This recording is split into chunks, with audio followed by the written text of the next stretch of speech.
fait, à chaque fois que vous recevez une prophétie, parole d'approbation, même une promesse, vous n'êtes pas le seul à écouter ça. Vous écoutez ça, le diable écoute ça. Mais la bonne technique est laquelle? Lorsque le combat devient rude, ne change pas de camp. Change de champ. En d'autres termes, tu déplaces le combat. Satan, le Saint-Esprit, savait qu'il y a un combat. Il prend Jésus, il amène Jésus sur un terrain où Satan a ma capacité. Dites-nous, pasteur Flarin Canto, lorsqu'un enfant de Dieu reçoit une prophétie, cette parole céleste reste-t-elle cachée dans l'assemblée locale ou peut-elle être perçue dans le monde spirituel? Si cette révélation est entendue, que provoque-t-elle? Attire-t-elle l'attention de l'ennemi? Peut-on affirmer, sans spéculation, que Satan écoute? Et si oui, comment agit-il ensuite? Sur quoi pouvons-nous nous appuyer pour discerner cela? Y a-t-il une pensée biblique claire qui soutienne cette idée? Si chaque parole libérée attire un combat, quelle posture devons-nous adopter? Comment marcher dans la foi sans s'exposer inutilement? Doit-on tout dire dès qu'on reçoit? Ou faut-il parfois se taire, attendre, discerner? Et surtout, pasteur, quelle est la sagesse à suivre pour ne pas succomber sous le poids d'un combat que l'on aurait pu éviter?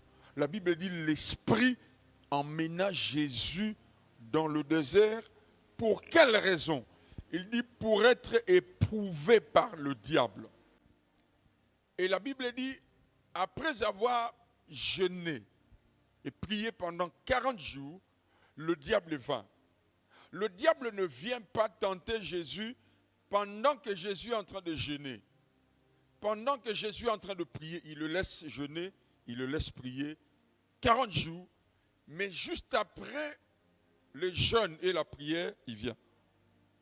Quand il vient, je disais tout à l'heure, je vais vous prouver que le diable avait entendu. Il dit ceci à Jésus. Si tu es fils de Dieu. Il a entendu Père dire que c'est lui, c'est mon fils. Il a entendu. Alors lorsqu'il vient, il met si au début. En d'autres termes, il dit, j'ai entendu que ton père disait que tu es son fils. Si vraiment tu es mon fils. Alors la raison de l'échec du diable dans le désert, en fait, c'est ce que je vous enseigne. Comment est-ce que le diable a échoué? Comment est-ce que le Saint-Esprit a procédé? Comment? Quelle est la technique qu'il a employée pour que le diable, à la fin de cette épreuve, la Bible dit, le diable le laissa pour une autre occasion. En fait, à chaque fois que vous recevez une prophétie, parole d'approbation, même une promesse, vous n'êtes pas le seul à écouter ça. Vous écoutez ça, le diable écoute ça. Il entend. Maintenant, le diable sait. Moi, je connais des personnes aujourd'hui qui sont devenues allergiques même aux promesses, même aux prophéties. Elles disent quoi? À chaque fois qu'on me donne une prophétie, la situation s'empire.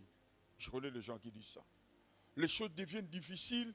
Quand je reçois une prophétie, à chaque fois, la situation s'empire, les choses deviennent compliquées. En fait,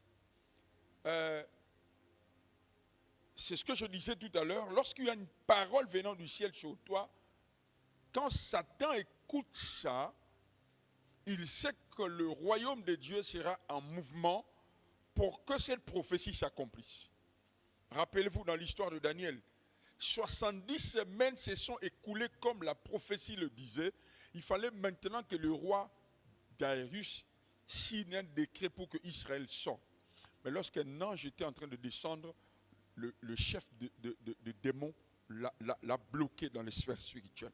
Il a fait obstacle. Il fallait que Daniel jeûne et prie. En fait, ça se passe comme ça.